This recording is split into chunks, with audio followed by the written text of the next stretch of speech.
தொலைக்காட்சி நேயர்களுக்கு வணக்கம். இன்றைய நெற்றிக்கண் நிகழ்ச்சியில் நம்மோடு இணைந்திருக்கின்றார் அரசியல் செயற்பாட்டாளர் ஆனந்தகுமார் அவர்கள். வணக்கம் ஆனந்தகுமார். வணக்கம் யுவராஜ். நேரடியாக நாம் கேள்விகளுக்கு செல்வதற்கு முன்னர் ரத்தினபுரி மாவட்டத்தில் அரசியல் நிலவரம் எப்படி இருக்கிறது? ரத்னபுரி மாவட்டத்தை எதிர்பாராமல் இப்போ பிரதீப் என்ற நண்பர் ஒரு தமிழ் பாராளுமன்ற உறுப்பினர் மூலியமாக ஒரு மாற்றங்கள் ஏற்படலாம் அப்படிங்கிறது எனக்கு கணிப்பு. தமிழர் ஒரு வரலாறில் தேசிய பட்டியல் இல்லாமல் நேரடியாக மக்களால் தெரிவு செய்யப்பட்டு 1,12,000 ஓட்டுன்னு நினைக்கிறேன், அந்த இதில் வந்திருக்கிறார். அதனால் எதிர்காலத்தில் ரத்னபுரம் மக்களுக்கு ஒரு நல்லது நடக்கும்னு எதிர்பார்க்குறேன். அதாவது அரசியல் ரீதியாக இல்லாமல் ஒரு தமிழர் நியமிக்கப்பட்டிருக்கிறாருங்கிற ரீதியில் நான் அதை சொல்கிறேன். நிச்சயமாக ஜனாதிபதி அன்றகுமார திசாநாயக்கவின் புதிய அரசாங்கம், இவருடைய அரசாங்கம் குறித்து பல்வேறு கருத்துக்கள் வெளியிடப்பட்டாலும் உங்களது நிலைப்பாடு அல்லது உங்களது பார்வை அரசாங்கம் குறித்து எப்படி இருக்கிறது? எந்த பார்வை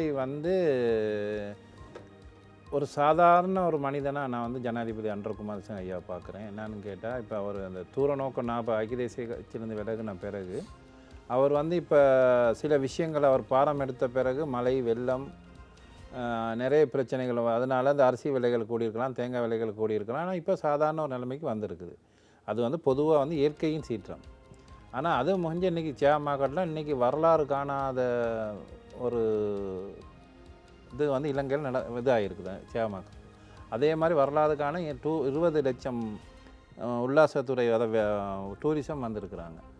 அதே நேரத்தில் எனக்கு அவர் தனிப்பட்ட ரீதியில் அவர் அம்மா இன்றைக்கி ஒரு அரசாங்க ஹாஸ்பிட்டலில் எனக்கு தெரிஞ்ச எந்த ஜனாதிபதி அம்மா கவர்மெண்ட் ஹாஸ்பிட்டலில் இருந்ததில்லை. அந்த பார்வையிலையும் மற்றது சாதாரண ஒரு இந்தியாவுக்கு போயிட்டு வர சாதாரண ஒரு பிராணி, ஒரு சாதாரண மனிதன் மாதிரி போயிட்டு வராரு. அவர் விஐபியாக போகல, சாதாரண மக்களோட பேசிட்டு வராரு. இதெல்லாம் பார்க்கக்குள்ள இவங்க செய்வார், நல்லபடி இந்த அரசாங்கம் நடக்குங்கிறது என்ற தனிப்பட்ட கருத்து. நிச்சயமாக மாகாண சபை முறைமை நீக்கப்படும் என அண்மைய அரசாங்க தகவல்கள் வெளியிடப்படுகின்றன. அரசாங்கத்தின் இந்த திடீர் முடிவுக்கு காரணம் என்ன என நீங்கள் நினைக்கிறீர்கள்? இது யுவராஜ், இது நல்ல கேள்வி ஒன்று. ஆனால் இது மக்கள் நான் நினைக்கிற மாதிரிக்கு ஒரு ஆக்கிட்ட கருத்து. ஆனால் ஜனாதிபதி இந்தியாவில் போயிட்டு அறிவிச்சிருக்கிறாரு, தனிப்பட்ட ரீதியில் அவர் அறிவிச்சிருக்கிறாரு. ஏப்ரல் மாதம் உள்ளூராட்சி மன்றம் நகரசபை தேர்தல் நடக்கும், செப்டம்பரில் மாகாண சபை நடக்கும்னு சொல்லியிருக்காரு. நடக்காதுன்னு அவர் சொல்லவே இல்லை, எந்த இடத்துலையும் சொல்லலையே. கண்டிப்பாக நடக்கும்னு தானே இந்தியாவில் போய் சொல்லியிருக்காரு. ஆனாலும் கூட அண்மைய காலகட்டத்தில் அரசாங்கத்திலிருந்து வெளியிடப்படும் தகவல்களின்படி மாகாண சபை முறைமை நீக்கப்படுகின்றது என்ற கருத்துக்கள் பரவலாக பேசப்படுகின்றது. அது நீங்கள் அது பேசப்படுறது உண்மை தான். நானும் பார்க்குறேன், எல்லா இதுகளையும் வாட்ஸ்அப் இதுகள் சொல்கிறாங்க. எதிர்கட்சிகளாக இருக்கட்டும் இல்லாட்டி சமூக செயல்பாட்டாளராக எந்த பார்வையின் கீழ் கண்டிப்பாக அது நடக்கும். என்ன காரணம்னு கேட்டால், இந்த கவர்மெண்ட்டில் இந்த ஊழலற்ற ஒரு அரசாங்கம் நடக்கிறனால இவங்க சொல்கிறத செய்வாங்கங்கிற ஒரு எண்ணம் பொதுமகனாக, ஒரு பொது குடிமகனாக, ஒரு சமூக செயல்பாட்டு ரீதியில் எந்த மனதுக்கு தோணுது அதான் நடக்கும். அண்மைய காலத்தில் பாராளுமன்ற உறுப்பினர்களின் சொத்து மதிப்பு, கல்வி முகமை போன்ற அறிக்கைகளை கோருகிறது பாராளுமன்றம். இது குறித்து உங்களின் பார்வை எப்படி இருக்கிறது? கண்டிப்பாக என்னென்னா, நீங்கள் எல்லாம் யோசிச்சு பாருங்கள். நாங்களும் அந்த காலத்துலேருந்து இன்றைக்கி மட்டும் அரசியல்லையும் எல்லா வர்த்தக ரீதியாக எல்லா விஷயத்துலையும் இருக்கிறோம். ஆனால் ஒரு சாதாரண மக்களுக்கு சேர வேண்டிய ஜனாதிபதி நிதியத்தின் மூலியமாக ஏழை மக்களுக்கு செல்லக்கூடிய ஒரு பணத்தை கூட ஏன் ஆளுங்கட்சிகள் அவ்வளவுமே அவங்களுக்கு தனிப்பட்ட ரீதியில் ஆக குறைஞ்சது 30 மில்லியன், அதாவது தீமு ஜெயரத்னா 3 கோடிக்கு மேலே, ராஜித சேனாரன் இருந்த சுகாதார அமைச்சர் கேலியால், இதெல்லாம் இவங்கள்ட்ட வசதி இல்லாமையா? இது மக்கள்கிட்ட சொத்து தானே, மக்கள்கிட்ட வரி பணம். அப்போ இவங்களெல்லாம் ஒதுக்கி மக்கள் கரெக்டான நேரம் இவங்கெல்லாம் இது தான் பண்ணாங்க. 2024 மக்கள் கொடுத்த தீர்ப்பு இந்த மாதிரி ஊழல் செஞ்ச அரசாங்கத்துக்கு கொடுத்த தீர்ப்புன்னு நான் நினைக்கிறேன். கௌரவ ஜனாதிபதி ஐயா இந்த ஊழலற்ற இதை செய்வார், இவர் மேலே நம்பிக்கை வச்சு செஞ்சு கொடுத்துருக்குறாங்க. எதிர்வரும் காலங்களில் இந்த மாதிரி விஷயங்கள் நடக்காது, இந்த கவர்மெண்ட் மூலம் நடக்காதுங்கிற ஒரு எதிர்பார்ப்பு என் மனசில் இருக்குது. பார் அனுமதி பத்திரங்களை சிபாரிசு செய்த அரசியல்வாதிகளின் பெயர் பட்டியலை அரசாங்கம் மறைப்பதற்கான காரணம் என்ன? நல்ல கேள்வி யுவராஜ். என்னன்னா, இது இது சம்பந்தமாக எனக்கு தெரிஞ்ச நான் சொல்கிறேன். இது அந்த முன்னாள் ஜனாதிபதி ரணில் விக்ரமசிங்கே இருந்த காலத்தில் இந்த 300க்கு மேற்பட்ட பார் லைசன்கள் கொடுத்தது அதாவது சுயநலம், அதாவது அரசியல் லாபத்துக்காக வேண்டி கொடுத்த ஒன்று. இன்னொன்று கேட்டால் இது அரசியலில் ஐக்கிய தேசிய கட்சியின் முக்கியமான பிரமுகர் ஒருத்தர் இருக்கார். ஒருத்தர் 2-3 பேர் இருக்காங்க. அவர் மூலியமாக இது சும்மா இல்லை, லஞ்சம் பெற்று தான் இந்த அவ்வளோ லைசன்களும் கொடுக்கப்பட்டது.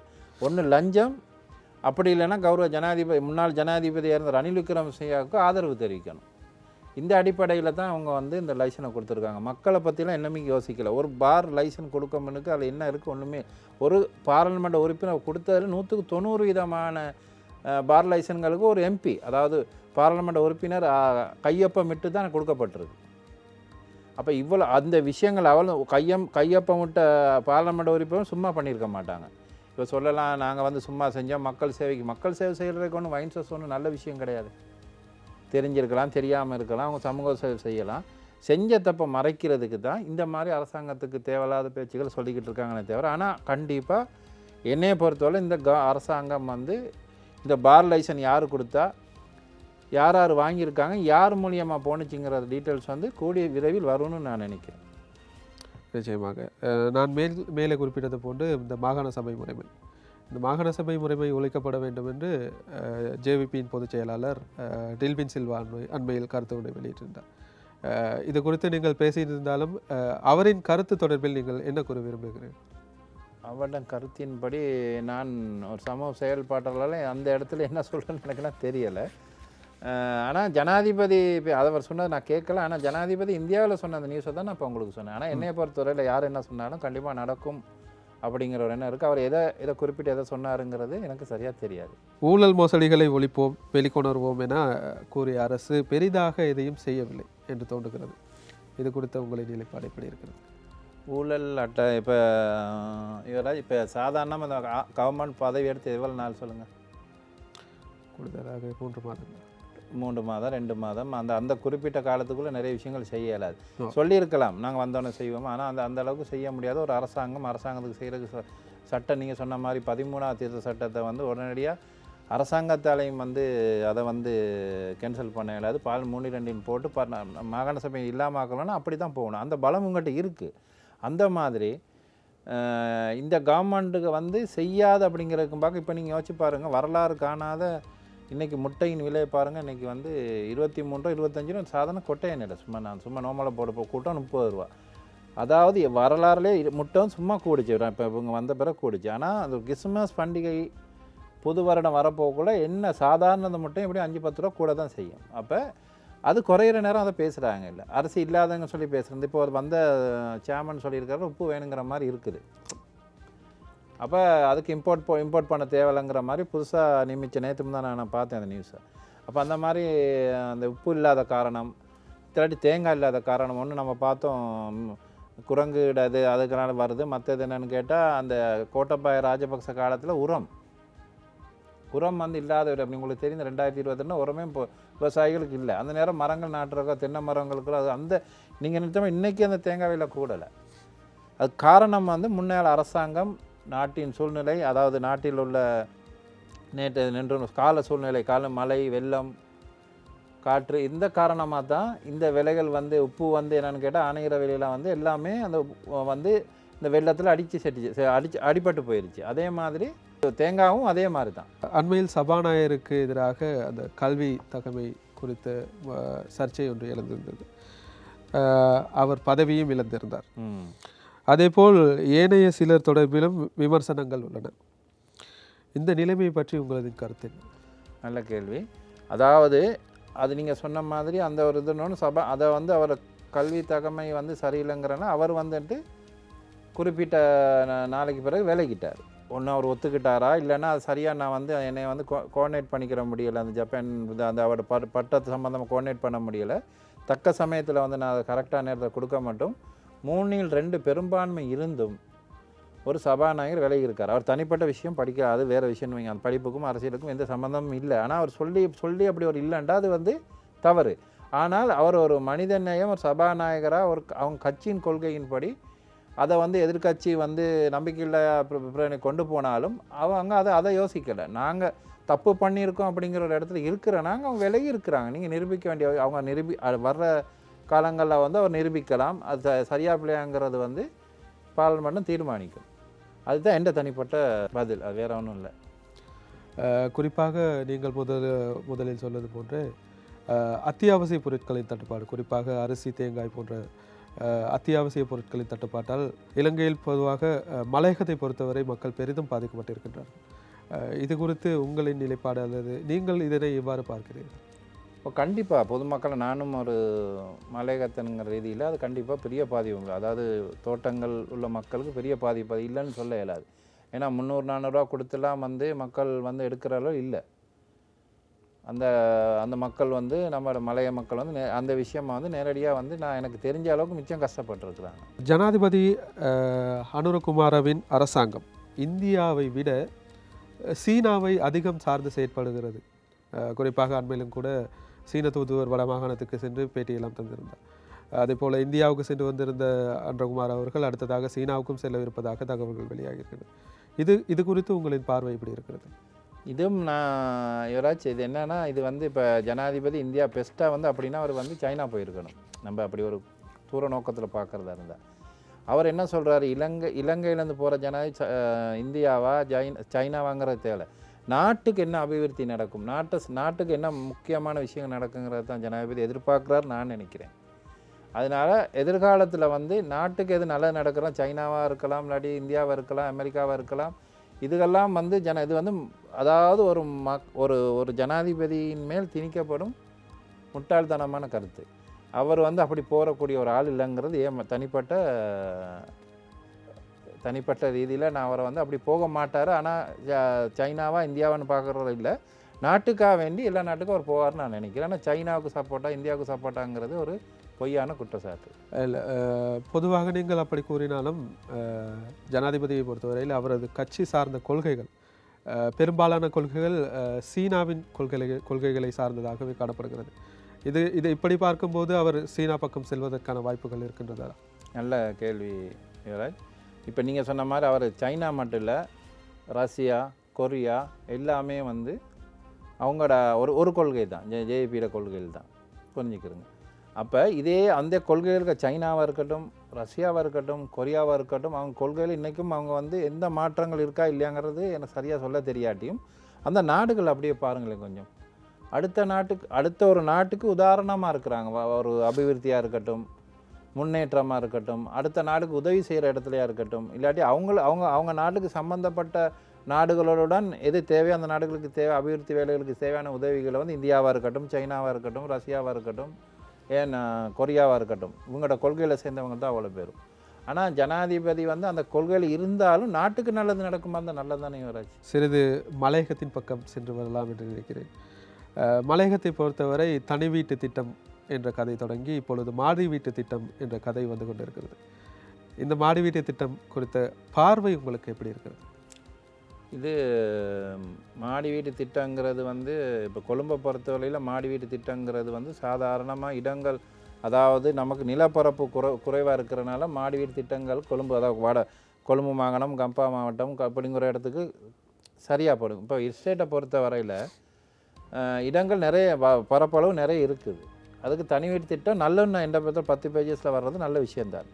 ஆனால் இந்த அரசாங்கம் எனக்கு தெரிஞ்ச அளவில் இவங்க பார்க்குறாங்க என்னென்னா, இப்போ எஸ்டேட்டில் வச்சுக்கிறவங்க இங்கே இப்போ ஒரு இடத்துலையும் மலைகளில் காணிகள் எஸ்டேட் உள்ளவங்க ஒதுக்குறதுக்கு யோசிக்கிறாங்க. அந்த சூப்பரிண்டன்ஸ், அதான் ஆம்புத்தலான்னு சொல்கிற அவங்கள வந்து அந்த இடங்கள் கொடுக்குறதுக்கு மலைய மக்கள் 200 வருஷம் வாழ்ந்தாலும் இன்றைக்கும் அந்த ஒரு மக்களுக்கு அந்த இடம் ஒரு இருக்கிறக்கு ஒரு இடமோ இல்லைன்னா அங்கே இருக்கிற பக்கத்தில் ஒரு வீட்டுக்கு பக்கத்தில் ஒரு வீடை கட்டிக்கிறதுக்கு கூட இன்றைக்கி மட்டும் ஒரு கல்லை வைக்கிறதுக்கு கூட அந்த நிர்வாகம் கொடுக்குறாங்க இல்லை. இப்படிப்பட்ட சூழ்நிலையில் அரசாங்கத்தின் வந்து ஒரு இடத்துக்கு எல்லாத்தையும் ஒரு இடத்துக்கு இப்போ மெயின் ரோட்டுக்கு பக்கத்துலையா இல்லைன்னா ஒரு மக்கள் போயிட்டு வர்ற மாதிரி முடியுமான இடத்துல ஒரு அப்பார்ட்மெண்ட் நீங்கள் சொல்கிற மாதிரி மாடி வீடு திட்டங்களை கொண்டு வரலாங்கிற திட்டங்கள் கொண்டு போகிறாங்க. எவ்வளோத்துக்கு சாத்தியப்படுங்கிறது எனக்கு தெரியாது.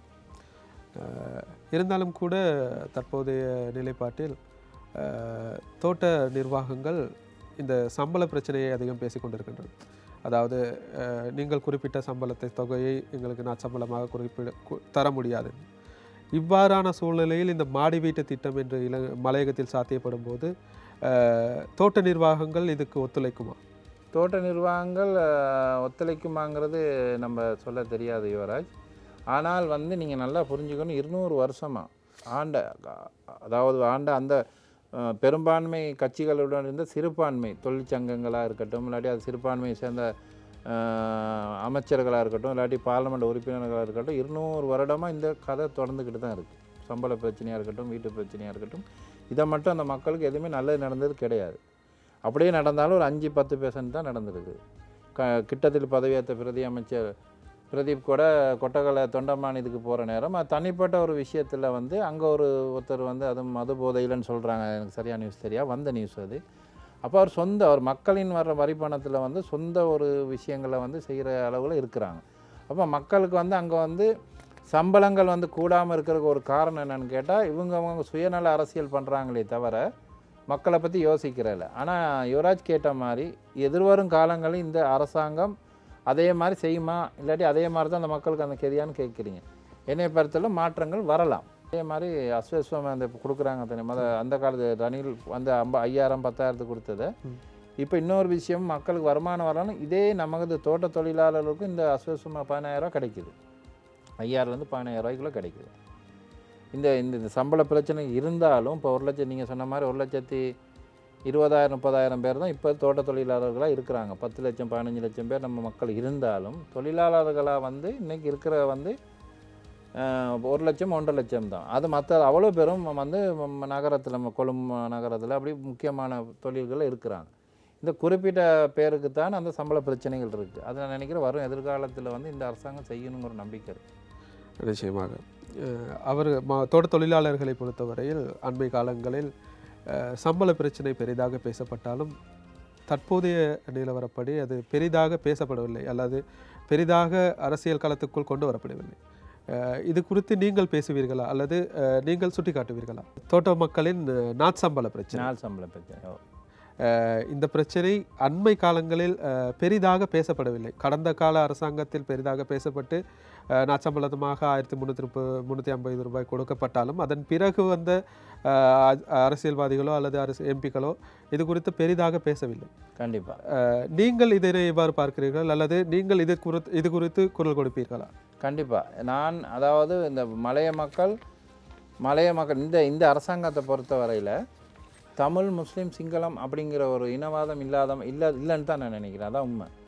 ஒரு காலத்தில் நீங்கள் பார்த்துருப்பீங்க ராஜ், நம்ம பெரும்பான்மை மக்களுக்கு வந்து ரத்னபுரையாக இருக்கட்டும், மாத்தளையாக இருக்கட்டும், கண்டியாக இருக்கட்டும், நூரலியாக இருக்கட்டும், பதுளையாக இருக்கட்டும், அந்த எலெக்ஷன் சம்மந்தம், அதாவது தேர்தல் நாளாண்டு பெரும்பான்மை மந்திரிமார் போயிட்டு நம்ம ஸ்டேட் மக்களிடம் கதைக்கிறது போகிறது எல்லாம் செய்கிறது. அந்த விஷயம் முடிஞ்ச பிறகு அந்த 4-5 வருஷமாக அந்த பக்கம் வர மாட்டாங்க. நல்லது கெட்டது பார்க்க மாட்டாங்க, ரோட் வேலை செய்ய மாட்டாங்க, ஸ்கூல் வேலைகள் செய்ய மாட்டாங்க, நேராக போய் பார்க்கவும் முடியாது. அது அந்த மக்களிடம் பெரும்பான்மை சிறுபான்மை அப்படி அந்த காலத்தில் இருக்கிற நேரம் அந்த சிறுபான்மையான ஓட்டு மட்டும்தான், மனாப்பை மட்டும்தான் அவங்களுக்கு வேணும். இதை ஏன் நான் சொல்ல வரேன்னா, இப்படி இருக்கிற நேரம் இந்த வந்திருக்கிற மக்களால் இந்த மாதிரி செஞ்சவங்களை அனுப்பிட்டு சாதாரண ஒரு படித்த இளைஞர்களை சாதாரண தெரிஞ்சவங்களை கொண்டு வந்திருக்காங்க நம்ம மக்கள். என்ன காரணம்னு கேட்டால் இந்த மாதிரி விஷயங்கள். இப்போ பாருங்கள், ரத்னப்புல பிரதீப், நான் கேட்குறேன், பிரதீப் வந்து சாதாரணம் அங்கே இருக்கிற ஓட்டே வந்து 80,000 ஓட்டு தான் தமிழ் மக்கள். அது ஒரு 40-30,000 கூட விழுந்திருக்காது. ஆனால் இன்றைக்கி 100%-90% மக்கள் வந்து பெரும்பான்மை மக்கள் வந்து பிரதீப்புக்கு வாக்களிச்சிருக்காங்க. இது வரலாறு. அப்போ இந்த மாதிரி மாற்றங்கள் வரும்னு நினச்சி தான் எல்லா மக்களும் வந்து இதுக்கு வந்து பொதுவாக பிரதீப் ஒரு தமிழர், இன்னொரு முஸ்லீம் ஆஜார் ஒருத்தர் முஸ்லீம், இன்னொருத்தர் சிங்கம் அப்படிங்கிறது இல்லை, ஜாதிபேதம் இல்லாமல் இது ஒரே நாடு, ஒரே மக்கள், ஒரே இலங்கை அப்படிங்கிற இடத்துல தான் இந்த அரசாங்கத்துக்கு மக்கள் வாக்கு கொடுத்துருக்காங்க. சரோஜா போல்ராஜ் அவங்க பாருங்கள், சாதாரண மாத்திரை 20-30,000 ஓட்டு கூட இல்லை. அதான் முஸ்லீம் தமிழ் சேர்ந்தாலே. ஒரு முஸ்லீம் ஒருத்தர் எம்பியாக இருக்கிறாரு, ஒரு தமிழ் இவங்க வந்திருக்கிறாங்க, அதுவும் 1,48,000 ஓட்டில் வந்திருக்கிறாங்க. இதில் வந்து நம்ம என்ன எதிர்பார்க்குறோம்னு சொன்னால், நீங்கள் சொன்ன மாதிரி இந்த சம்பள பிரச்சனையோடு தான் நான் இதை சொல்கிறேன். இந்த மாற்றங்கள் மலைய மக்கள் கூட இன்றைக்கி நூரலியாவில் 4 உறுப்பினர்கள் கொண்டு வந்திருக்கிறாங்க. ஏதோ அவங்க எல்லாம் திரும்பி ஏமாற்றி இதில் இந்த அரசாங்கத்தில் நல்லது ஒன்று நடக்கும்னு நினைக்கிறாங்க. கண்டிப்பாக நடக்கும். யாழ்ப்பாணத்தில் பார்த்தீங்கன்னா அதே மாதிரி அதாவது பெரும்பான்மை ஆளுகிற ஒரு கட்சி யாழ்ப்பாணத்துலேயும் யாழ்ப்பாணம் நூறையில் வந்திருக்குன்னு சொன்னால் மக்கள் பெரிய ஒரு எதிர்பார்ப்பு, சிறுபான்மை மக்களாக இருக்கட்டும் பெரும்பான்மை மக்களாக இருக்கட்டும் பெரிய ஒரு எதிர்பார்ப்பில் இருக்காங்க. கண்டிப்பாக அது நடக்குங்கிற எண்ணத்தில் நானும் இருக்கேன். அடுத்ததாக வடக்கு பக்கம் சென்று வரலாம் என்று நினைக்கிறேன். நீங்கள் பொதுவாக அரசியல் ஏற்பாட்டாளர் என்ற ரீதியில் இதற்கு நீங்கள் பதிலளிக்க வேண்டும். அதாவது இலங்கை தமிழரசு கட்சிக்குள் பல்வேறு குளறுபடிகள் இருப்பதை நீங்களும் கேட்டிருப்பீர்கள், கண்டிருப்பீர்கள், நானும் பார்த்திருக்கிறேன். அந்த வகையில் அண்மையில் நடந்த வவுனியாவில் நடந்த கூட்டத்தில் கூட மாவை சேனாதிராஜாவை மீண்டும் தலைவராக நியமித்திருக்கிறது. அந்த கட்சிக்குள் இவ்வாறான செயற்பாடுகள், இவ்வாறான குளறுபடிகள் நடப்பதை நீங்கள் எவ்வாறு பார்க்கிறீர்கள்? இது என்னன்னு கேட்டால், இப்போ சுமந்திரன் ஐயாவாக இருக்கும், சம்பந்தன் ஐயா இறந்த பிறகு அந்த கட்சி பெரிய பிளவுனது. ஸ்ரீதரன் ஐயா அவங்கெல்லாம் இருக்கிறாங்க. ஆனால் நான் நேரடியாகவே சொல்கிறேன், சுமந்திரன் ஐயா அவங்களுக்கெல்லாம் அரசியல் இன்னைக்கு இந்த வடக்கு கிழக்கு இந்த இடத்துக்கு போனதுக்கு காரணமே இந்த மாதிரி தமிழரசு கட்சி. என்னன்னு கேட்டால் நீங்கள் நல்லா யோசிச்சு பாருங்கள், வடமாகாணத்தில் முதலமைச்சராக இருந்தார் விக்னேஸ்வரன் ஐயா. யாராச்சும் உங்களுக்கும் தெரிஞ்சிருக்குன்னு நினைக்கிறேன். அப்போ அந்த நேரத்தில் எனக்கு தெரியறதுக்கு நிறைய நிதி உதவிகள் வெளிநாட்டிலேருந்து எல்லாம் போணுச்சு. வீடு திட்டமாக இருக்கட்டும், ரோட்டாக இருக்கட்டும், இல்லைன்னா ஸ்கூல் விஷயம் பாடசாலை விஷயமாக இருக்கட்டும், அவ்வளோ பணங்களும் திருப்பி சென்ட்ரல் கவர்மெண்ட்டையும் வந்துடுச்சு. செய்யலை மக்களுக்கு. இவங்களுக்கு என்ன பிரச்சனைன்னு கேட்டால், நான் என்ன சொன்னேன், கொடுக்குற 50% எடுத்து மக்களுக்கு செஞ்சுட்டு போலீஸ் அதிகாரம் மட்டும்தானே தரமாட்டேன்னு சொன்னாங்க. அதுகளை எடுத்துக்கிட்டு அதுக்கு பிறகு வர ஒரு கவர்மெண்ட்லேயும் அதை செஞ்சுக்கிறாமல் இன்றைக்கி மட்டும் மக்கள் கஷ்டப்படுறதுக்கு காரணமே இந்த அரசியல்வாதிகள் தான். அதனால தான் இன்றைக்கி இந்த மக்கள் அவ்வளோ பேருமே மாறி வடக்கில் நூறலியாவரும் கிழக்குலேயும் வராமல் வந்திருக்காங்க. கிழக்கில் ஒரு பிரதிநிதி ஒரு சிறுபான்மை முஸ்லீம் பிரதிநிதித்துக்கு பார்லிமெண்ட் உறுப்பினர் கொடுத்துருக்காங்க. அப்போ வடக்கில் மெயின் காரணம் இந்த தமிழரசு கட்சினால தான் இந்த மக்கள் இவ்வளோ பாதிக்கப்பட்டிருக்கிறாங்க. ஏன்னா மக்களுக்கு அங்கே உள்ள மக்களுக்கு நீங்கள் சொல்கிற மாதிரி யுவராஜ், மலைய மக்களுக்கு நம்ம உணவு பிரச்சனைகள் இருக்குது, ஸ்கூல் பிரச்சனைகள் இருக்குது, அதே மாதிரி பொதுவான பல பிரச்சனைகள் இருக்குது. மலசல் கூடமாக இருக்கட்டும், இல்லைன்னா ஏதோ அவங்களுக்கு கீழ்மட்டம் மட்டும் அவங்களுக்கு பிரச்சனை இருக்குது. ஆனால் வட மாகாணத்துக்கு பொறுத்தவரையில் யுவராஜ், அவங்களுக்கு சாப்பாடு தான் கொடுக்கணும், உடுப்பு கொடுக்கணும், ஸ்கூல், அவங்களுக்கு கல்வி, சுதந்திரம், உரிமை. நாங்கள் தமிழ் முஸ்லீம்னால இலங்கையாராக நாங்கள் வாழணும்னு எண்ணம் மட்டும்தான் அவங்களுக்கு இருக்குது. அதனால் அப்படி இருக்கிற நேரம் இல்லாத ஆட்களுக்கு கொடுக்குற காசை கூட முதலமைச்சர் இருக்கிற விக்னேஸ்வரன் ஐயா ரிட்டர்ன் பண்ணார். அதே நேரத்தில் அவருக்கு தேவைப்பட்ட ஒரு லேடிக்கு கிளிநொச்சியில் வைன் சோஸுக்கு வாங்கி கொடுத்துருக்கு. அதுக்கு ஒரு காரணம் சொல்கிறாரு. அவர் ஒரு நீதிபதியாக இருந்தவர், அவர் நீதி அரசராக இருந்தவர். இது மக்களுக்கு தெரியும் அவர் சொல்கிறது சரியா பிள்ளையாங்கிறது. இன்றைக்கி பாருங்கள், அவர் யாருக்கும் வர முடியலையே. சாதாரண இன்னொரு டாக்டர் வந்திருக்கிறாரு,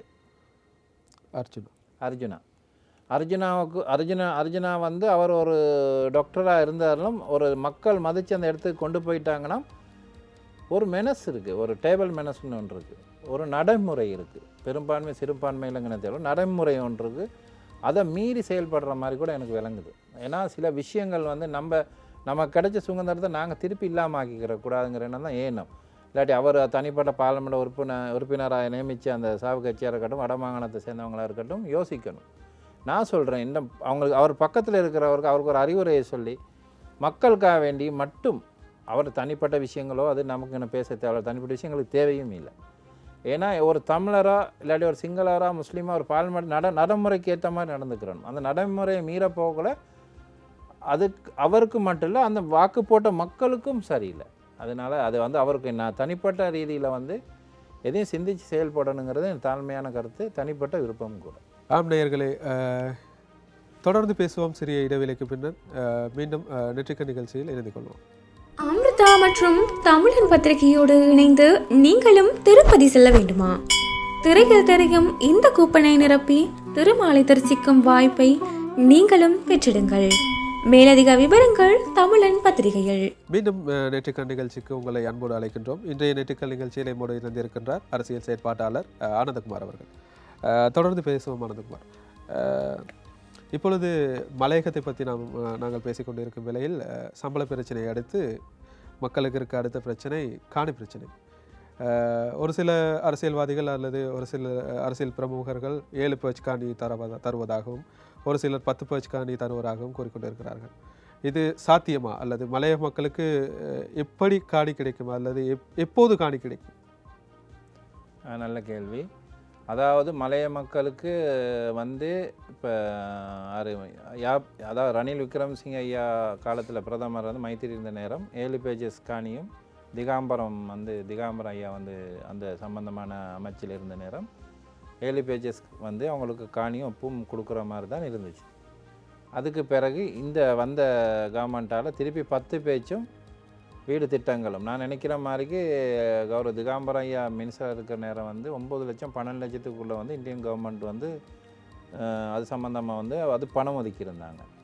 இப்போ நான் நினைக்கிற மாதிரி 25-30 லட்சம் வந்து இப்போ இந்த 10,000 வீட்டு திட்டத்தில் எவ்வளோ நடந்துச்சுங்கிறது எனக்கு தெரியாது. நீங்கள் சொன்ன மாதிரி இந்த அருள் சாமி தான் அது சம்மந்தமாக இருந்தார். கௌரவ ஜீவன் தொண்டமான் தான் அது சம்மந்தமாக மினிஸ்டராக இருந்தார். அதில் வந்து எவ்வளோ வீடு திட்டங்கள் வந்து கட்டப்பட்டுச்சுங்கிறது நமக்கு தெரியாது. என்னையை பொறுத்த வரையில் அந்த ஃபுல்லாகவே 7 பேஜுங்கிறது வந்து அந்த நேரம் வந்து திகாம்பரம் ஐயா வந்து அந்த நேரம் வந்து சம்மந்தப்பட்ட மக்களுக்கு நேரடியாக நின்று நிறைய வேலை திட்டங்கள் செஞ்சு கொடுத்துருக்கிறார். அது சம்மந்தமான வீடும் கிடச்சிருக்கு. அதே மாதிரி 10 பேஜ் வந்து இப்போ இந்த இந்தியன் கவர்மெண்ட் 10 பேஜுக்கு 10,000 வீடுகள் திட்டத்துக்கு வந்து மலையத்துக்கு கொடுத்துருக்குறாங்க. ஆனால் அந்த மலையத்தில் 10 பேஜுக்கு சம்மந்தமான வீடுகள் எவ்வளோ கட்டப்பட்டுச்சுங்கிற ஒரு டீட்டெயில்ஸ் இல்லை.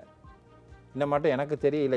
கட்டியிருக்கலாம். ஆனால் 10,000 வீட்டு கட்டுனாங்களா இல்லாட்டி 1000 வீடு தான் இப்போ மட்டும் கட்டியிருக்காங்களா, அது சம்மந்தமாக நடைமுறையில் இருந்துச்சா, கையில் வந்து இப்படி கொடுத்த நேரம் கூட அந்த மாதிரி சம்மந்தப்பட்ட அரசாங்கமாக இருக்கட்டும், சம்மந்தப்பட்ட அமைச்சர்களாக இருக்கட்டும், இந்த மக்களுக்கு வந்து கையால் கொடுக்குறதுலேயே அதை கொஞ்சம் கோஆர்டினேட் பண்ணி நல்லா செஞ்சுருந்தா இந்நேரம் இந்த குறிப்பிட்ட 4-5 வருஷத்துக்குள்ளே என்னென்னமோ செஞ்சுருக்காங்க. அவர் இப்போ ஜீவன் தொண்டமான் வந்து மஹிந்த ராஜபக்சவுடைய அமைச்சராக தான் இருந்தார். அப்புறம் ரணில் விக்ரமசிங்க ஐயா வந்து அவர்களையும் அமைச்சராக தான் இருந்தார். கடைசி இன்றைக்கி மட்டும் அந்த பார்லிமெண்ட் எலெக்ஷன் வர மட்டும் அமைச்சராக தான் இருந்தார். அப்போ அது சம்மந்தமாக எனக்கு இன்றைக்கி எட்டானில் நேற்று ஒருத்தர் பேசுவார் சம்மந்தமான விஜயன் சிடபிள்யூசியில் சம்மந்தப்பட்ட ஒரு மெம்பர் தான் எனக்கு சொல்கிறாரு. ஒரு ஸ்டேட்டில் நான் பேரை சொல்ல விரும்புகிறேன், ஒரு 30 வீடு இருக்குது. இப்போ 15 வருஷமாக வந்து சந்திரசேகரன் ஐயா காலத்தில் கட்டின வீடு, அதுக்கு அவங்கவுங்க விருப்பப்படி கட்டிக்கலாம் அப்படின்னு சின்ன அமௌண்ட் ஒதுக்கியிருக்காங்க. அமௌண்ட் சரியாக எனக்கு டீட்டெயில்ஸ் தெரியலை. 2 லட்சத்தையும் கட்டியிருக்காங்க, 5 லட்சத்தையும் 10 லட்சம் அப்படி கட்டியிருக்காங்க. சம்மந்தப்பட்டவங்க வந்து எட்டானில் 30 வீடு. அது சம்மந்தப்பட்ட அமைச்சர் ஜீவன் தொண்டமான். அப்போ எனக்கு அன்றைக்கி கால் பண்ணி கேட்குறாரு, இப்படி அது சம்மந்தமாக அந்த டீடை வந்து 30 பேருக்கு கூட செஞ்சு கொடுக்குறாங்கல்ல. இப்போ ரணில் விக்ரமசிங்க வந்து 20,000 50,000 கொழும்பில் இருக்க மாவட்டத்தில் இருக்க அப்பார்ட்மெண்ட் அவ்வளோத்துக்குமே சொந்தமாகவும் காணியை வந்து அந்த வீடை வந்து பேங்க்கில் வைக்கலாம், யாருக்கு வேணாலும் விற்காதீங்க ஆனால் விற்கலாம், அப்படியே திட்டம் கொண்டு வந்திருக்க நேரம் கௌரவ ஜீவன் தொண்டமான் வந்து அப்படி ஒரு அவரோட தொகுதி நூரலியா மாவட்டம் மஸ்கலியா தொகுதி, அதில் எட்டாண்ட ஒரு 30 வீடு சம்மந்தமாக அந்த டீட்டெயில்ஸ் தான் என்கிட்ட இருக்குது. அப்போ அந்த விஜய் இப்போ நேற்று தான் நான் சொன்னேன், என்ன சொல்கிறீங்க, உங்களோட அமைச்சர் தானே இருந்தார், நீங்கள் அந்த நேரமே செஞ்சுருக்கணும், இப்போ போயிட்டு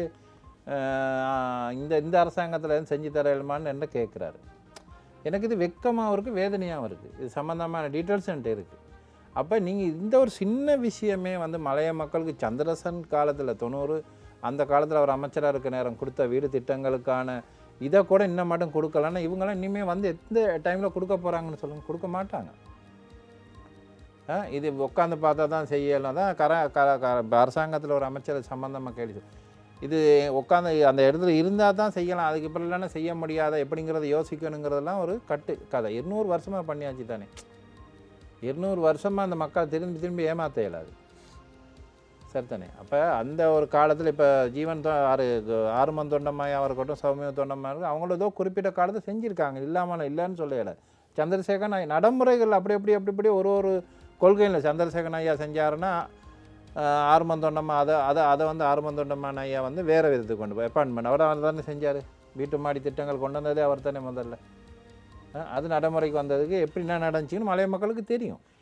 அதுக்கு பிறகு திகாம்பரம் ஐயா கொண்டு வந்தார். திகாம்பரம் ஐயா கொண்டு வந்து வீடு திட்டங்களை கட்டினார். நீங்கள் சொன்ன மாதிரி 7 பேஜ் 10 பேஜ் இன்றைக்கு மட்டும் சரியான ஒரு தீர்வு மக்களுக்கு இல்லாமல் மலைய மக்களுக்கு இல்லாமல் தான் இருக்குது. அதான் உண்மையான கதை. அதனால் வரும் காலங்களில் இந்த அரசாங்கம் நான் நினைக்கிற மாதிரி 6 மாதமாக இல்லாட்டி 1 வருஷத்துக்குள்ளே இந்த மக்களுக்கு தேவையான விஷயங்கள் இது சம்மந்தமாக நாங்கள் பேசாமல் இருக்க மாட்டோம். இந்த 1 வருஷம் 2 வருஷம் இந்த கவர்மெண்ட் இருக்க மட்டும் மலைய மக்களுக்கு ஒரு நல்லது நடக்குங்கிற எண்ணம் என் மனதில் இருக்குது. நிச்சயமாக இந்த புதிய அரசாங்கத்துக்கு அல்லது புதிய பாராளுமன்றத்துக்கு மலையகத்திலிருந்து 5 பாராளுமன்ற உறுப்பினர்கள் தெரிவு செய்யப்பட்டிருக்கிறார்கள். அவர்களின் செயற்பாடுகள் எப்படி இருக்கின்றன? 5 பாராளுமன்ற உறுப்பினர்கள் செய்யப்படுறாங்க. ஆமாம், இதில் நான் இந்த அரசாங்கத்தில் 3 பேரும் திகாம்பரமும் ராதாகிருஷ்ணன். அந்த செயல்பாட்டில் வந்து எதிர்கட்சியை பற்றி தெரியல, ஆளுங்கட்சி இப்போ இவங்களோட நடைமுறை எப்படி இருக்குங்கிறது இப்போ நான் அன்றைக்கூட பார்த்தேன். இப்போ தான் அமைச்சர்மாரெலாம் போயிட்டு என்னென்ன குறைபாடுகள் இருக்குங்கிற மாதிரி அங்கே இப்போ கலைச்செல்வின்னு ஒருத்தவங்க இருக்காங்கன்னு நினைக்கிறேன். இதில் அவங்க மூலியமாக எட்டனில் கூட இப்போ கிட்டத்தில் ஒரு நான் செயற்பாடுங்கிற ரீதியில் இதெல்லாம் நான் கண்ணோட்டத்தில் தான் பார்த்துக்கிட்டு இருக்கேன். இதில் வந்து மலைய மக்களுக்கு என்னென்ன குறைபாடுகள் இருக்குது, இவ்வளோ நாளுக்கு என்ன நடந்துச்சுங்கிற விஷயத்த வந்து இந்த அரசாங்கம் தேடி பார்த்துக்கிட்டு இருக்காங்கன்னு தான் நான் நினைக்கிறேன். எதிர்காலத்தில் நல்லது நடக்கும்னு நினைக்கிறேன். அடுத்ததாக, கடந்த பாராளுமன்ற தேர்தலில் ரத்தினபுரி மாவட்டத்தில் நீங்கள் கூட்டணி அமைத்து போட்டியிட்டீர்கள். ஆனால் அந்த கூட்டணி கைகூடவில்லை. இதற்கு காரணம் என்ன? 2020 கூட்டணி இருக்கவில்லை. கூட்டணி அமைத்து போட்டியிட்டதாக தகவல். கூட்டணி ஐக்கிய தேசிய கட்சி கூட்டணி இருந்துச்சு தான், எல்லா பள்ளியும் கூட்டணி இருந்துச்சு. 2020 நான் அங்கே எலெக்ஷன் கேட்குற நேரம், அங்கே போனால் இப்போ மக்கள் மத்தியில் போகிற நேரம் வந்து நான் என்ன தனிப்பட்ட ரீதியில் நான் போகிற நேரம் கூட சொல்கிறேன், ஐயோ யூஎன்பியா வராதிங்க, நாங்கள் போட மாட்டோம். ரணில் ஐயா பேரை சொல்லாதீங்க, நாங்கள் போட மாட்டோம். நீங்கள் உங்களுக்கு வேணால் போகிறோம், போட்டதுக்கு இவங்களுக்கெல்லாம் போட்டு வேலை சார், எல்லாம் ஏமாத்துறவங்க தான் இருக்கிறாங்க. அப்படிப்பட்ட நேரங்களில் அப்பையும் நாங்கள் சரி கட்சிக்கு நேரமே இதை வந்து நாங்கள் அந்த நேரம் ஓடணும், யாரோடையும் போயிருக்கிற தனிப்பட்ட என் சொந்த காசு செலவழித்து தான் நான் ஓடணும், கட்சியாலேயோ யாராலையும் இல்லை.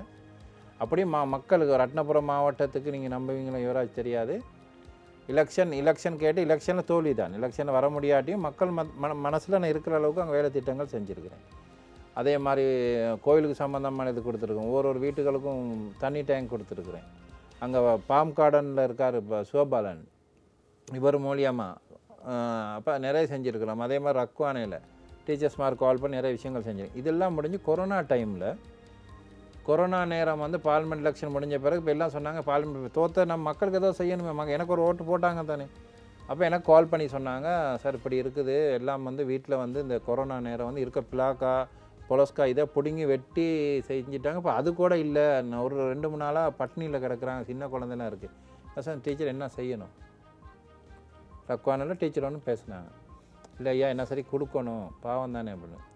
மனச்சாட்சின்னு படி கொஞ்சம் ஒரு 10 கண்டனர் ஏலியாகோட, ரத்னபுர, பலாங்கோட, ரக்வானை எல்லா இடமும் என்னால் முடிஞ்ச அளவுக்கு 100க்கு 100 செய்ய முடியல. 5 வீதம் 5 கிலோ மாவும் 5 கிலோ அரிசியும் அந்த அவங்க சொன்ன ஒரு வார்த்தைக்கு எல்லா இடமும் கொண்டு போய் நான் எடுத்துக்கணும். அதுக்கு தேவையான ரத்னபுர மக்களுக்கு நல்லாவே தெரியும். என்னால் என்னென்ன சொந்த காசில் அவ்வளோ பேருக்கும் போயிட்டு எந்த மக்கள் எனக்கு ஓட்டு போட்டாங்கன்னா தோத்துட்டேன்னா அதெல்லாம் நான் பார்க்கல.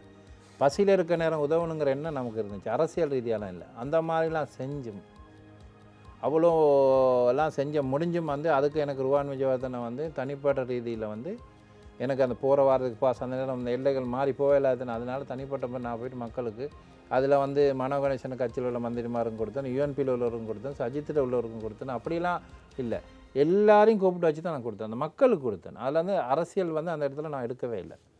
அப்படியெல்லாம் இருந்தும் யுவராஜ் ரத்னபுரை மாவட்டத்தில் வந்து தோற்ற பிறகு ரணில் விக்ரமசிங்க ஐயா கிட்ட யாருமே இல்லாத நேரத்தில் தான் நாங்கள் இருக்கிறோம். ஒன்றுமே இல்லாமல் இருந்தார் ரத்னபுரை மாவட்டத்தில். அந்த மக்களுக்கு அவ்வளோ செஞ்சும் நாங்கள் ஒன்றும் இல்லாமல் நேரத்தில் கூட இருந்தார். அதுக்கு பிறகு ஜனாதிபதி ஆனார். ஜனாதிபதி ஆன பிறகு நான் அவரோட தானே இருக்கிறேன், பொய் சொல்ல தேவையில்லை தானே. அப்போ அவரோட இருந்த நேரம் அவர் சொன்னார் எல்லாம் செய்யணும். அப்போ சொன்னேன், இங்கே வாங்க இப்போ மக்களுக்கு செய்யணும், ஸ்கூல் விஷயம் செய்யணும், அது செய்யணும், இது செய்யணும். ஒன்றும் கண்டுக்கிற மாதிரி இல்லை. சாகர ரட்நாயக்கா இருக்கட்டும், அஜயா இருக்கட்டும், ருவான் விஜயவர்தனையாக இருக்கட்டும், ருவான் நல்ல மனுஷன், நேர்மையானவர். யாருமே அவங்கவுங்க சம்பாதிக்கல தான் மெயினாக இருந்தாங்க. நான் அவர்கிட்ட இவ்வளோ நாள் இருந்திருக்கிறேன், இவ்வளோ நாள் நான் குறைஞ்ச 15 வருஷத்துக்கு மேலே அரசியல் பண்ணுறேன். யாருக்கிட்டையுமோ அரசியல் ரீதியாகவோ என்ற சொந்த ஒரு வாகனத்தை தவிர வாகனத்தில் போனதில்லை. ரணில் விக்ரமசிங்க ஜனாதிபதியாக இருந்திருக்கிறார், அவர் சொந்த வாகனம் அரசாங்க வாகனத்தை யூஸ் பண்ணதும் இல்லை. அவர் அரசாங்க சார்பாக அவர் போயிட்டு ஒரு சேலரி எடுத்ததும் கிடையாது. சரி, தனிப்பட்ட சொந்த காசு மக்களுக்கு ஏதோ செய்யணும்னு நினைக்கிறோம். ஆனால் ஜனாதிபதியே இல்லாமல் ஒன்றும் இல்லாமல் வீட்டில் இருந்த நேரம் நாங்கள் அவரோட இருந்தோம். அவர் ஜனாதிபதி ஆன பிறகு நாங்கள் வெளியில் வர காரணம் அவரோட நரமுறை, அவர் மைண்ட் வந்து ஒரு நல்ல ஒரு என்ன சொல்கிறது, அறிவாளியாக இருக்கலாம். அறிவாளியாக இருந்தாலும் இந்த சாகல் ரட்நாயகர் அந்த வஜிரம் மாதிரி ஆக்கள், அந்த கிட்னி லிவர் மாதிரி எல்லாம் ஃபெயிலியர். இவங்க மாதிரி பின்னுக்கு நாங்கள் பயணம் செய்ய இயலாது. அப்புறம் இந்த எலெக்ஷனில் எனக்கு வந்து நான் விலகிட்டேன். இந்த ஜனாதிபதி எலெக்ஷனுக்கு பிறகு நான் சொல்லிட்டேன் உங்களோட எனக்கு பயணிக்க இயலாது. ஏன்னா யாரும் கோஆர்டினேட்டிங் இல்லை. 2020 எனக்கு பார்லிமெண்ட் எலெக்ஷன் சொல்லி சிலிண்டரில் கேட்க சொல்லி சார் எனக்கு விலகுன பேரும் கூப்பிட்டு கேட்க சொன்னாங்க ஏலான்ட்டு. அப்போ நிறைய கட்சிகள் பேசினாங்க. நான் ஒதுங்கி அன்னையிலேருந்து இன்றைக்கி மட்டும் ஒதுங்கி பொறுமையாக மக்களுக்கு ஒரு நல்லது நடக்கிற இடத்துல நடந்துக்குமா இருந்தால் நம்ம அரசியலை பற்றி யோசிக்கலாம். இன்றைக்கி மட்டும் விலகி இருக்க காரணம் அதுதான். இப்போ நீங்கள் 2020 பார்லிமெண்ட் எலெக்ஷன் கேட்ட ஒரு நன்றி கடனுக்கு தான் நான் அங்கே போயிட்டு எல்லாம் இவ்வளோ வேலையும் செஞ்சுருக்கேன் யுவராஜ். அதனால் வரும் எதிர்காலத்தில் மக்களுக்கு ஒன்று எது நல்லது நடக்குமா இருந்தால் அந்த இடத்துல நான் இருப்பேன். நிச்சயமாக நீங்கள் கூறியதை போன்று அடுத்து நடக்க போகும் அல்லது அடுத்து இடம்பெற போகும் மாகாண சபை தேர்தலில் போட்டியிடுவீர்களா? அதுக்கான முடிவுகளை இன்னும் யுவராஜ் நான் எடுக்கலை. நான் இப்போ ஒதுங்கி சொல்லுவாங்க தானே பதுங்கி பார்த்துக்கிட்டு இருக்கோம். அதுக்காண்டி அரசியலில் ஒதுங்கணும்னு அர்த்தம் இல்லை. நான் மக்களுக்கு ஒரு நல்லதை நடக்குமா இருந்தால் அந்த இடத்துல நான் இருப்பேன். நிச்சயமாக. அடுத்ததாக தேசிய பட்டியல் பற்றி ஒரு சிறிய கேள்வி. ஐக்கிய மக்கள் சக்தியின் தேசிய பட்டியல் இறுதியாக அது மிகுந்த காலதாமதத்துக்கு பிறகு வெளியிடப்பட்டது. பாராளுமன்ற உறுப்பினர் மனோகரன் உட்பட சிலரது பெயர்கள் குறிப்பிடப்பட்டிருந்தாலும் எதிர்பார்க்கப்பட்ட பெயர்கள் குறிப்பிடப்படவில்லை. இதனை எவ்வாறு பார்க்கிறீர்கள்? நல்ல கேள்வி யுவராஜ். இது மக்கள் ஒரு இடத்துல இருக்கிறாங்கங்கிற அர்த்தம். இப்போ உங்களுக்கு தெரியும், அரசாங்கத்தில் அரின் பெனண்டையும் மனுஷ நாணயக்காரையும் சட்ட ரீதியாக நீதிமன்றம் இடைநிறுத்தினாங்க. அப்போ அது சட்ட ரீதியாக மனுஷ நாணயக்காரோட தேசிய அவருக்கு கீழே இருந்தவருக்கு அந்த சீட்டை கொடுத்துட்டாங்க. அரின் தேசிய பட்டியலில் போனவர் தானே. அரின் பெனண்டை இருநூக்கா கேட்டாங்க. நிறைய பேருக்கு கொடுத்துருக்கலாம். நான் என்ன சொல்ல வரேன்னாங்கன்னா, இப்போ நீங்கள் சொன்ன மாதிரி அந்த 5 பார்லிமெண்ட் உறுப்பினர்களில் இந்த மனோகணேசன் இருக்கார் தானே. இப்போ 2 டிப்பு 3 டிப்பு கேட்டு எலெக்ஷன் கேட்டு வெத்தினாலும் 6 பாராளுமன்ற உறுப்பினர் நல்லாட்சி காலத்தில் இருந்தாங்க. யார்கிட்ட நான் தமிழ் முற்போக்கு கூட்டணி அந்த சம்மந்தப்பட்ட அவ்வளோ பேருமே. அந்த நேரம் என்னோட போட்டிக்கிட்ட சகோதரர் சந்திரகுமார் 37,000 ஓட்டு எடுத்தார். இவங்க 6 பாராளுமன்ற உறுப்பினர். தேசிய பட்டியலில் அந்த ஒரு ரத்னபுரம் மாவட்டத்துக்கு ஒரு தமிழர் இல்லைங்கிறத இவங்கெல்லாம் நினச்சிருந்தா எடுத்து கொடுத்துருக்கலாம். 36,000 1000 2000 36,000 ஓட்டு எடுத்தவர் அன்னைக்கு எடுத்து கொடுக்க முடியல இவருக்கு. ஒன்று அதுக்கு விடுங்களே, அது கொடுக்க முடியலை. ஆனால் அரின் பெனண்டோட சீட்டை 5 நாளோ 10 நாளோ 20 நாளோ இந்த சந்திரகுமாருக்கு மெனக்கட்டானிக்கு எடுத்து கொடுத்துருக்கலாமே, கொடுங்கன்னு சொல்லி கொடுத்துருக்கலாமே. தான் உங்களுக்கு கொடுக்க முடியாது, திலகருக்குனால அவருக்கு எடுத்து கொடுக்க முடியாது. திலகரே சொல்லியிருக்கிறாரு சந்திரகுமாருக்கு கொடுங்கன்னு. அப்போ அந்த நேரமே சிறுபான்மையான அந்த வருஷ கணக்கில் 20 வருஷமாக அவரோட சேர்ந்து போட்டி இருக்கிற கட்சியில் இருக்க ஒரு சந்திரகுமார் அந்த ஒரு ஆசிரியருக்கு கொடுத்துருந்தா இன்றைக்கி நாங்கள் ஒரு மதிச்சிருப்பாங்க. நாங்கள் மதிக்கிறோம் இல்லையா, மக்கள் மதிச்சிருப்பாங்க. ஆனால் அந்த வேலையை திட்டங்களை அவர் செய்யலை. அந்த ஒரு 10-20 நாள் நீங்கள் தான் கொடுக்கல, 5 வருஷம் கொடுக்கல. அந்த 20 நாள் கடைசி மட்டும் சஜித் பிரேமதாசன் ஐயா அந்த தேசிய பள்ளியில் எலெக்ஷன் வர மட்டும் யாருக்கும் கொடுக்கல. அது ஒன்று. இப்போ வைங்களே யுவராஜ், இவங்க ஜனநாயக மக்கள் முன்னணி மனோகணேசன் சொல்கிறவர் அவரோட கட்சி சார்பாக 6 பேர் போட்டி போட்டிருந்தாங்க. திகாம்பர் ஐயா சார்பாக 2 பேர், சந்திரசேகர் நம்ம ராதாகிருஷ்ணன் ஐயா சார்பாக ஒரு ஆள். கேட்ட ஒரு எம்பி வந்துட்டார். ஏதோ ஒரு மக்களுக்கு சேவை செஞ்சுருக்காரு தானே. அவர் தேசிய பட்டியலில் கேட்கல, அவர் ஒதுங்கியிருந்தாலும் கேட்பாரான்னு எனக்கு தெரியல, கேட்க மாட்டார். என்னையை பொறுத்தவரை நான் ஒரு பெரிய ஒரு கௌரவம் வச்சுருக்கேன். நான் அவர் திகாம்பரனும் தோற்றுருந்தா கேட்க மாட்டார். அவர் வெத்திட்டார். அவருக்கு அடுத்து இருக்கார் உதயா 43,000 45 சரியாக அந்த எம்மான்கள் முன்னே அந்த இதாகலாம். அதுக்கு பரத் அருள்சாமி கண்டியில் 22,000-23,000 ஓட்டு எடுத்திருக்காருன்னு நினைக்கிறேன். அப்போ அதே மாதிரி லோஷன் 12,000 ஓட்டு எடுத்திருக்கிறாரு. மனோகணேசன் 19,000 ஓட்டு எடுத்திருக்காரு. 19,000 சுச்சம். அப்போ இப்படி இருக்கிற நேரம் இந்த பரணி கேகாலையில் இப்படி இருக்கிற இந்த அவங்களோட உறுப்பினர்கள் ஒரு ஆளுக்கு இந்த தேசிய பட்டியலில் எடுத்து கொடுத்துருக்கலாமே, உதயகுமாருக்கு கொடுத்துருக்கலாமே, ஏன் பரத்துக்கு கொடுத்துருக்கலாமே, ஏன் அப்படி இல்லை நான் யார் லோஷனுக்கு கொடுத்துருக்கலாமே, அவங்கள ஒரு ஆள் கொடுத்துருக்கலாம். நீங்கள் இவ்வளோ நாள் மக்களால் உங்களை வேணான்னு ஒதுக்குன பிறகு நீங்கள் அந்த இடத்துக்கு போகிறீங்களே, அது வேஸ்ட்டு. அது அந்த 6 சீட்டில் தமிழ் உறுப்பினர்கள் முஸ்லீம் காங்கிரஸ் ரிஷாட் பதுலுதீன் மனோகணேசன் போனது எங்களுக்கு ஒன்றும் அவர்பட்ட தனிப்பட்ட கோவங்கள் கிடையாது. ஆனால் அந்த இடத்துக்கு மனோகணேசன் போகிறதுக்கு முன்னு கொஞ்சம் யோசிச்சிருக்கணும். 6 பார்லிமெண்ட் இருந்தீங்க, எம்பியாக இருந்தீங்க, மினிஸ்டராக இருந்தீங்க. அந்த நேரம் ரத்னபுரை கொடுக்க நீங்கள் இந்த மெனக்கடலை. இன்றைக்கும் வந்து ரெண்டாவது வந்து அந்த அரின் பேனண்டோட சீட் விலகின நேரம் இந்த சந்திரகுமார் அந்த பொடி ஒரு 10-20 நாள் ஒரு எம்பி அவர் பார்லிமெண்ட் உறுப்பினர் இருந்திருக்கணும். பின்னுக்கே இருந்து அவர் இன்றைக்கி மட்டும் ஓடிக்கிட்டு இருக்கான். நல்ல பொடி. என்னையோட இருந்த ஒரு அவரும் பெரிய ஆசிரியர், ஒரு அதிபர். அப்போ இந்த மாதிரி ஒரு இளம் சமுதாயத்துக்கு அதை கொடுக்கணும். அது இல்லாமல் நம்ம இந்த 6 பேர் தோற்ற பிறகு ஒரு மக்களால் வேணான்னு சொன்ன பிறகு அந்த சீட்டுக்கு வந்து எக்ரிமெண்ட் போட்டு முஸ்லீம் காங்கிரஸாக இருக்கட்டும், ரிசார்டாக இருக்கட்டும், மனவாக இருக்கட்டும், போட்டு அந்த இடத்துக்கு நீங்கள் போயிட்டு என்ன பண்ண போகிறீங்க? இவர் இன்னொரு வார்த்தையும் சொல்கிறாரு. எப்படி சொல்கிறாரு? முஜிபுர் ரஹ்மானுக்கும் மரிக்காருக்கும் வாக்களித்த மக்களுக்கு நன்றியா. அவங்க வேலை செஞ்சுருக்காங்க, போட்டிருக்காங்க. நீங்கள் அதை சொல்கிறக்கு யார்? நீங்கள் அதை சொல்கிறக்கு யார்? மக்கள், தமிழ் மக்களுக்கு நீங்கள் சொல்லுங்கள், நான் இத்தனை பேருக்கு வேலை கொடுத்துருக்கேன், இத்தனை பேருக்கு செஞ்சுருக்கிறேன், அங்கே வச்சுருக்கேன். இங்கேருந்து மலையகத்தை பேசுகிறதுக்கு அங்கே இருக்கிறாங்க. யார்? திகாம்பரம் இருக்கார், ராதாகிருஷ்ணன் ஐயா இருக்கார், உதயா இருக்கார். அவங்க செய்கிறாங்க, வேலை செய்கிறாங்க. வேலை பேச்சுட்டு சத்தம் போடாமல் தான் இருக்கிறாங்க. நான் கிட்டத்தட்ட கூட பார்த்தேன், மலைய மக்கள்லேருந்து விரட்ட வேணான்னு சொல்கிறேன். நீங்கள் உங்கள் அரசியலை வந்து சரியாக பண்ணுங்கள். மக்களுக்கு நேர்மையாக இருங்க. கொழும்பு மாவட்டத்தில் வந்து நீங்கள் சொல்கிறத வந்து எந்த நாள் ஆக்கள் நம்ப மாட்டாங்க. அதனால் திரும்பவும் மக்களை ஏமாற்ற வேணாம்.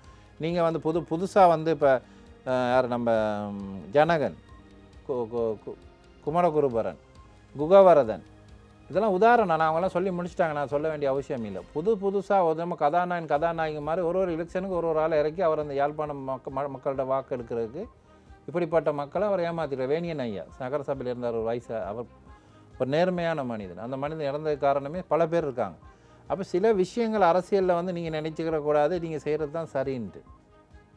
நீங்கள் அரசியலில் சாதித்ததும் கிடையாது, நீ சாதிக்க போகிறதும் இல்லை. அரசியலில் இவ்வளோ மெனக்கட்டு அந்த இடத்துக்கு வர்றதுக்கு எனக்குன்னா சொல்ல தெரியலை, வார்த்தைகள் இல்லை. அதனால் அரசாங்கத்தை வந்து குறை சொல்கிறதுக்கும் இல்லைனா வேற ஒரு கட்சியை குறை சொல்கிறதுக்கும் போது உங்கள் தலைமைத்துவ சஜித் பிரேமதாசையாவே உங்களுக்கு கொடுக்குறதுக்கு விருப்பம் இல்லை. நீங்கள் கோர்ட்ஸில் போகிற அளவுக்கு போன பிறகு, முஸ்லீம் காங்கிரஸ் ரவுஃப் ஹக்கீம் வந்து கோர்ட்ஸுக்கு போன பிறகு அந்த காரியப்பர் என்னும் பேர் சரியாக வருதில்லை, அவர் பேர் இல்லாமல் தேசிய பட்டியலில் வந்து நியமிக்கக்கூடாதுன்னு சொன்ன பிறகு அந்த தேசிய பட்டியல் வந்து இவரோட சேர்த்து அந்த 3 பேரும் போகிறாங்க. அப்போ இந்த அதில் இருந்த டலஸ் அழகு பெருமை, மற்றது ஜிஎல் பீரிஸ், இது சம்மந்தப்பட்ட மற்ற களுத்துறை எம்பி அவர் பேரும் வர மாட்டேங்குது. அவங்க சம்மந்தப்பட்ட அவ்வளோ பேருக்கும் தர்றாங்க. அவங்களோட மனநிலை என்ன ஆகும்? அவங்க ஒதுங்கிருந்து தானே போனாங்க. அவங்களுக்கு தான் நீங்கள் முதலிடம் கொடுத்துருக்கணும். தோற்றவங்களுக்கு நீங்கள் எதுக்கு கொடுக்குறீங்க? தோற்றவங்களுக்கு கொடுத்தது வேஸ்ட்டு. மக்களால் வேணான்னு சொன்ன பிறகு தேசிய பட்டியலில் கொடுக்குறதுங்கிறது ஒரு அநாகரிகமான செயல், அநாகரிகமான எதிர்கட்சி தலைவர்கிட்ட செயல் திட்டங்கள். அதனால் எதிர்காலத்தில் வந்து அரசியலில் வந்து இந்த எதிர்கட்சி தலைவருக்கு கீழே இருக்கிற, நான் நினைக்கிற மாதிரி நீங்கள் யுவராஜ் பாருங்கள், நான் சொல்கிறது இந்த 3-4 மாதத்துக்குள்ளே எவ்வளோ பிரிவுகள் வருங்கிறத நான் வந்து என்னோட தனிப்பட்ட கணிப்பில் நான் சொல்கிறேன். பாருங்கள் என்ன நடக்குமோ. சரியான ஒரு எதிர்கட்சி இந்த நாட்டில் இல்லை. நீங்கள் கூறுவதை பார்த்தால் மனோ கணேசன் அவர்கள் தேசிய பட்டியலுக்கு பொருத்தமற்றவர் என்று கூறுகிறீர்களா? கண்டிப்பாக. அதாவது பொருத்தமற்றவர்னு காரணத்தோடு தான் நான் உங்களுக்கு சொல்கிறேன்.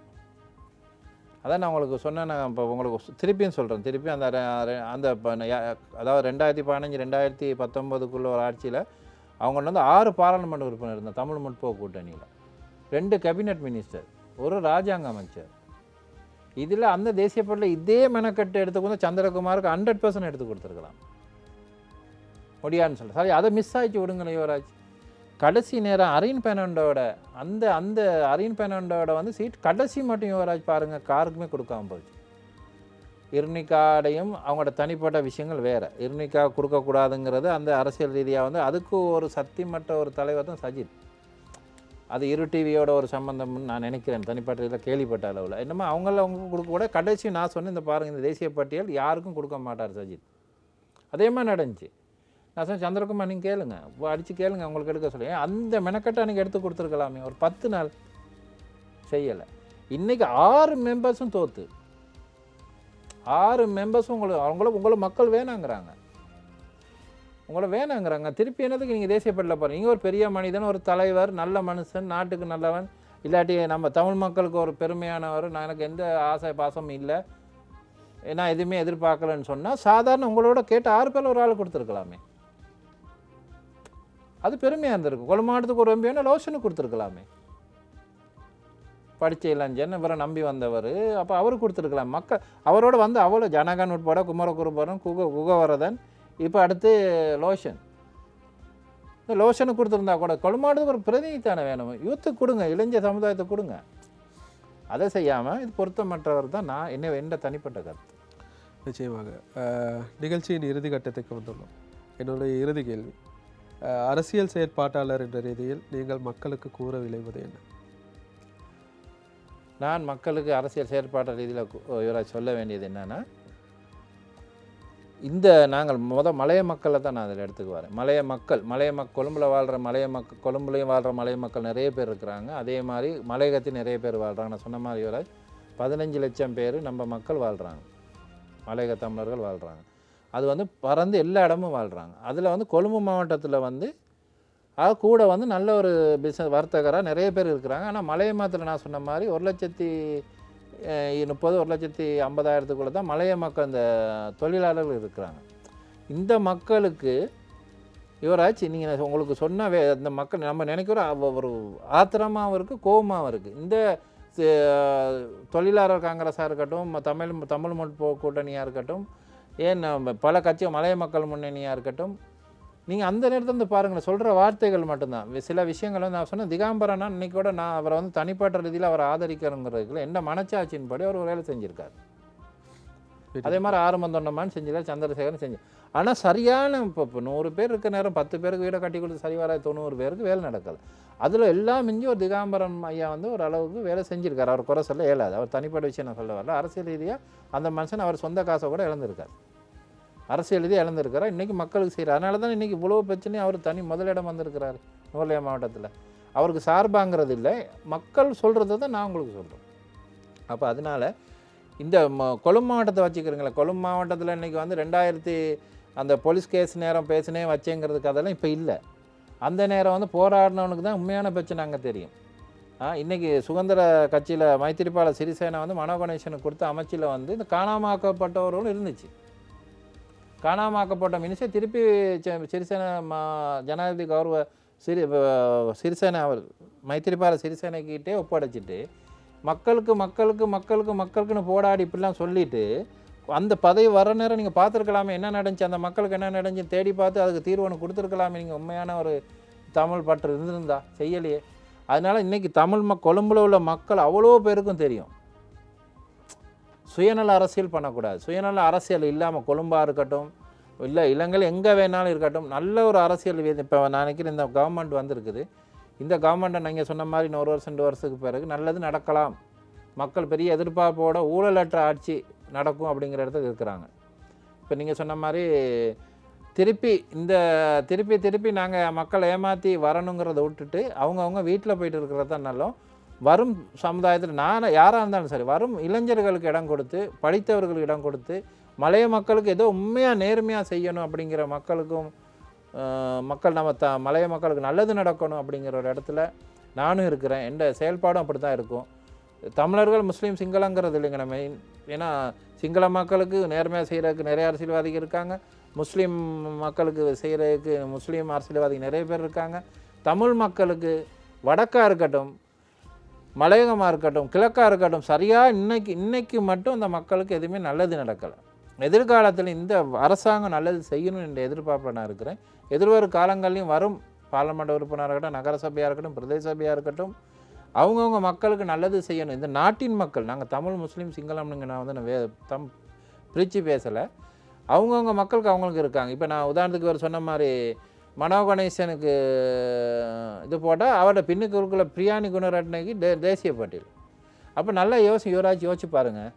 இதை எனக்கு தெரிகிறக்கே நிறைய பேர் கேட்ட கேள்வி. இது சம்பந்தமாக நெசன் சீட்டு போடக்கூட, அது தலைமைத்துவம் தாங்கக்கூடிய நாட்டின் பிரதமர் ஜனாதிபதி ஆகிட்டவங்க கூட கேட்ட கேள்வி. உங்களுக்கு கேட்டால் உங்களுக்குள்ள சிறுபான்மை கொடுங்க, பெரும்பான்மை கொடுக்கக்கூடாதுன்னு அவங்க சொல்லலை. உங்களோட ஒருத்தரை கொடுத்து உங்களோட பிரதிநிதித்துவம் கொண்டு போங்கன்ட்டு. இப்படிப்பட்ட ஒரு மனுஷனாக வந்து தமிழ் மக்களுக்கு நல்லது செய்ய போகிறாரு, சரிதானே? மற்றபடி அவரோட தனிப்பட்ட விஷயங்கள் வந்து என்கிட்ட எவ்வளோகள் இருக்குது, அதை நான் கதைக்க நான் விரும்பலை.